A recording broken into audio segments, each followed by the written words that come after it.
अगर आपके मन में भी अक्सर गंदे या बुरे ख्याल आते हैं, तो आपको ये बुद्ध की कहानी जरूर सुननी चाहिए। एक छोटे से गांव में एक लड़का रहता था।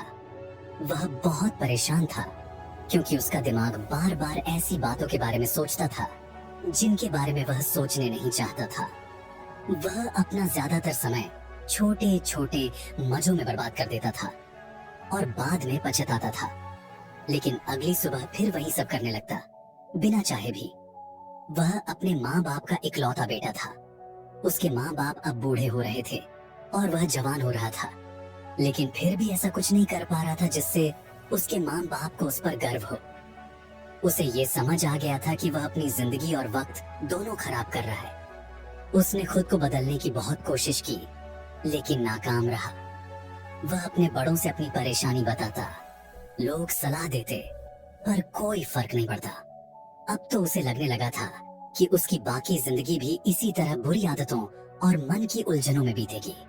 इस सोच से वह बहुत दुखी और थका हुआ महसूस करता था।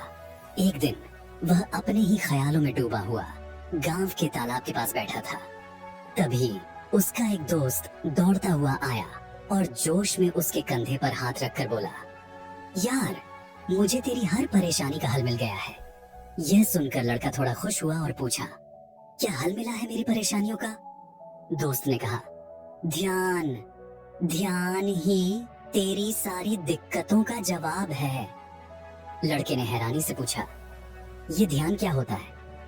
दोस्त ने बताया, कल एक बौद्ध भिक्षु हमारे गांव में भिक्षा मांगने आया था।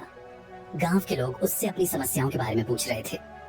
तभी मैंने सोचा कि तेरी परेशानी भी पूछ लूं। मैंने उससे पूछा कि मन को कैसे संभालूं। उस भिक्षु ने ज्यादा कुछ नहीं कहा, बस इतना बोला, ध्यान।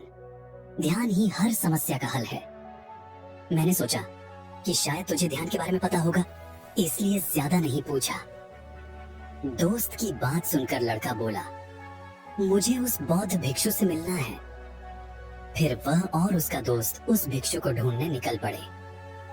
काफी तलाश और मेहनत के बाद वे पास के गांव में एक बौद्ध भिक्षु को पेड़ के नीचे ध्यान करते हुए पाते हैं। दोनों उसके पास जाकर बैठ जाते हैं और उसकी आंखें खुलने का इंतजार करते हैं। थोड़ी देर बाद जब भिक्षु ने अपनी आंखें खोली तो वे उसे नमस्कार करते हुए कहते हैं, आपने मुझे बताया था कि ध्यान हर समस्या का हल है, लेकिन आपने ये नहीं बताया कि ध्यान होता क्या है। बौद्ध भिक्षु मुस्कुराए और बोले, ध्यान क्या है, इसे शब्दों में समझाना मुश्किल है, लेकिन क्योंकि तुम दोनों ने पूछा है तो मुझे कुछ बताना पड़ेगा। सुनो, ध्यान का मतलब है कोई सवाल नहीं, कोई जवाब नहीं, न कोई सोच, न कोई भावना। यह एक ऐसी स्थिति है जो हमें अपनी असलियत से मिलवाती है। जब इंसान इस स्तर पर पहुंचता है तो उसके अंदर कोई सवाल या उलझन नहीं रहती, क्योंकि सब कुछ उसे साफ साफ दिखने लगता है। वह अपनी जिंदगी की बेईमानी के बारे में पूरी तरह से समझ जाता है। लड़के ने पूछा, कोई इस ध्यान की स्थिति को कैसे पा सकता है? बौद्ध भिक्षु ने मुस्कुराते हुए कहा, ध्यान बहुत आसान है, क्या तुम बैठ सकते हो? लड़के ने जवाब दिया, हाँ, मैं बैठ सकता हूँ। बौद्ध भिक्षु ने फिर पूछा, तुम कितनी देर तक बैठ सकते हो? लड़का बोला, मैंने कभी कोशिश नहीं की, लेकिन मुझे लगता है कि मैं जितनी देर चाहूं बैठ सकता हूँ। भिक्षु ने कहा, ठीक है, अब अपनी आंखें बंद करो और रोज 1 घंटे के लिए सीधा बैठो। लड़की ने पूछा, कब और कहाँ बैठना होगा? बौद्ध भिक्षु ने कहा, कभी भी, कहीं भी, बस जगह शांत और अकेली होनी चाहिए। लड़का फिर बोला, मेरे मन के गंदे ख्याल और बुरी आदतें कितने दिनों में दूर होंगी? भिक्षु ने मुस्कुराते हुए कहा, अगर तुम 24 घंटे में से एक दिन भी अपनी आंखें बंद करके बैठ सको तो समझो बदलाव शुरू हो जाएगा। लड़का भिक्षु की बात सुनकर घर चला गया और ध्यान लगाने बैठ गया। जैसे ही उसने आंखें बंद की, वह शांत होने की कोशिश करने लगा। लड़के के मन में तरह तरह के विचार आने लगे, जैसे, क्या ध्यान से सच में कुछ बदल पाएगा? क्या मैं अपनी बुरी आदतें छोड़ पाऊंगा? लोग मुझसे कब इज्जत से बात करेंगे? मैं उसे पसंद करता हूँ, लेकिन वह मुझसे क्यों नहीं प्यार करती? मुझे बहुत सारा पैसा कमाने के लिए क्या करना चाहिए? और गांव का सबसे अमीर आदमी कैसे बन सकता हूँ? ऐसे ही बहुत से सवाल उसके मन में घूमने लगे। फिर उसे याद आया कि भिक्षु ने कहा था कि ध्यान की अवस्था में न तो कोई विचार होते हैं, न कोई भावना। वह अपनी सोच को रोकने की कोशिश करने लगा, लेकिन जैसे कोई बहती नदी का पानी नहीं रोक सकता, वैसे ही वह अपने विचारों को रोक नहीं पा रहा था। फिर उसने आंखें खोल दी और सोचा, अब तक मैंने अपनी जिंदगी में कई चीजें की हैं, लेकिन कभी इतनी मुश्किल चीज नहीं की। भिक्षु कह रहे थे कि ध्यान बहुत आसान है, लेकिन मैं तो इसे करने में ही परेशान हूँ। लड़का फिर से अपने घर से बाहर निकला और बौद्ध भिक्षु के पास गया। उसने कहा, आपने कहा था कि ध्यान करना बहुत आसान है, लेकिन मुझे तो यह दुनिया की सबसे कठिन चीज लगती है।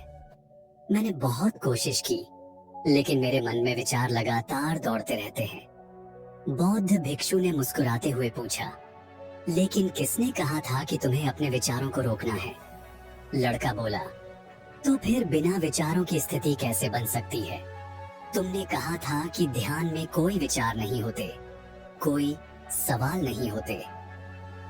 बौद्ध भिक्षु ने समझाया, हमारे मन में बहुत से विचार हमेशा आते और चले जाते हैं, लेकिन हमारा मन किसी एक विचार को पकड़ लेता है और फिर उसके आसपास के ख्यालों में उलझ जाता है।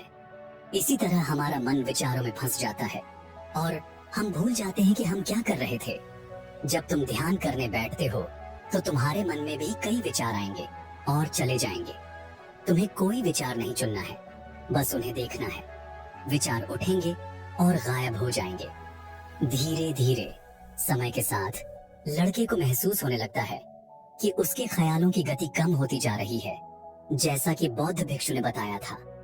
फिर वह घर लौटता है और फिर से ध्यान करने बैठता है। इस बार उसे वही ख्याल आते हैं जैसा कि भिक्षु ने कहा था।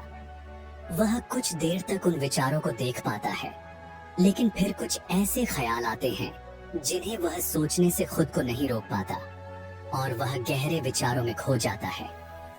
थोड़ी देर बाद उसे याद आता है कि वह ध्यान कर रहा था, तो वह फिर से अपने ख्यालों को देखना शुरू करता है, लेकिन इस बार उसका मन और भी चालाक हो जाता है। अब उसके दिमाग में अश्लील विचार आने लगते हैं। लड़का सोचता है, ध्यान जैसी पवित्र स्थिति में ये अश्लील विचार क्यों आ रहे हैं? वह बहुत कोशिश करता है कि इन विचारों को रोक सके, लेकिन उसे ऐसा करने में सफलता नहीं मिलती। यह विचार बार बार उसके मन में आते रहते हैं। जब वह काफी कोशिश करने के बाद परेशान हो जाता है, तो वह ध्यान से उठकर सीधे बौद्ध भिक्षु के पास जाता है और कहता है, जब भी मैं अपनी आंखें बंद करके ध्यान करने बैठता हूँ, तो सिर्फ अश्लील और गंदे विचार ही मेरे दिमाग में आते हैं। बौद्ध भिक्षु ने कहा, कोई भी विचार अच्छा या बुरा नहीं होता, इसलिए किसी विचार को बुरा समझकर उसे दबाने की कोशिश मत करो, क्योंकि जब हम किसी विचार के खिलाफ जाते हैं तो वो और मजबूत हो जाता है। यह मन की स्वाभाविक प्रवृत्ति है कि जिसे हम सोचने से रोकते हैं, वही सबसे ज्यादा हमारे मन में आता है। इसलिए अपने विचारों को रोकने की कोशिश करना बेकार है, और जो विचार तुम्हें गंदे या अश्लील लगते हैं, वो भी तुम्हारी जिंदगी का हिस्सा है। इन विचारों को भी समझना जरूरी है। बौद्ध भिक्षु ने आगे कहा, इंसानी जिंदगी को आगे बढ़ाने के लिए हमेशा एक बात याद रखो कि जो कुछ भी तुम जिंदगी में ठुकराते हो, हमारा मन उसी चीज में सबसे ज्यादा दिलचस्पी लेने लगता है। इसलिए किसी भी सच को नजरअंदाज करने की कोशिश मत करो। हर चीज को स्वीकार करो, तभी तुम उनसे आजाद हो पाओगे। इसका मतलब यह नहीं है कि तुम्हें हमेशा सेक्स के बारे में ही सोचना है। तुम्हें यह समझना होगा कि सेक्स हमारी जिंदगी का सिर्फ एक छोटा हिस्सा है, पूरी जिंदगी नहीं। तो इस पहलू को भी स्वीकार करो और आगे बढ़ो, क्योंकि इस जिंदगी में सीखने के लिए बहुत कुछ है। लड़के ने पूछा, लेकिन हमारा मन हमें क्यों धोखा देता है? क्या हमारा मन हमारा दुश्मन है? साधु ने जवाब दिया, नहीं, हमारा मन हमारा दुश्मन नहीं है। वह बस वही करना चाहता है जो हमें आराम और खुशी देता है। जब हम कुछ ऐसा करते हैं जो शुरुआत में हमें खुशी नहीं देता, तो हमारा मन उसका विरोध करता है। साधु ने आगे कहा, अगर तुम अपने मन से बुरे विचारों को खत्म करना चाहते हो, तो अपनी आदतें बदलो। तुम अपनी आदतें तभी बदल सकते हो जब तुम्हारा मन तुम्हारे नियंत्रण में हो, और तुम्हारा मन तुम्हारे नियंत्रण में तभी आएगा जब तुम खुद को जानोगे, जब तुम खुद को महसूस करोगे, जब तुम ध्यान को महसूस करोगे। यह कहते हुए बौद्ध भिक्षु उठ खड़े हुए और हल्की मुस्कान के साथ लड़के के सिर पर हाथ रखा। फिर उन्होंने अपनी भिक्षाटन की थैली उठाई और वहां से चल पड़े। लड़का बौद्ध भिक्षु को जाते हुए देखता रहा, लेकिन अब वह बहुत खुश था क्योंकि उसने ध्यान के रूप में अपनी समस्याओं का हल पा लिया था। उसने समझा कि उसे हर दिन ध्यान के लिए बैठना है और अपने विचारों को आते जाते देखना है, लेकिन किसी भी विचार को पकड़ना नहीं है। समय के साथ वे विचार खुद ब खुद गायब हो जाएंगे। साथ ही उसने यह भी समझा कि कोई भी विचार अच्छा या बुरा नहीं होता। एक विचार बस एक विचार होता है, इसलिए विरोधी विचारों को पकड़ना बेकार है। दोस्तों, आशा है कि आपको इस कहानी से कुछ महत्वपूर्ण सीख मिली होगी। तो कृपया इसे लाइक करें और अपने दोस्तों के साथ शेयर करें। अगर आप ऐसी ही और प्रेरक कहानियों को सुनना चाहते हैं तो हमारे चैनल को सब्सक्राइब करें और बेल आइकन दबाना ना भूलें ताकि हमारी नई कहानियां आप तक सबसे पहले पहुंच सकें।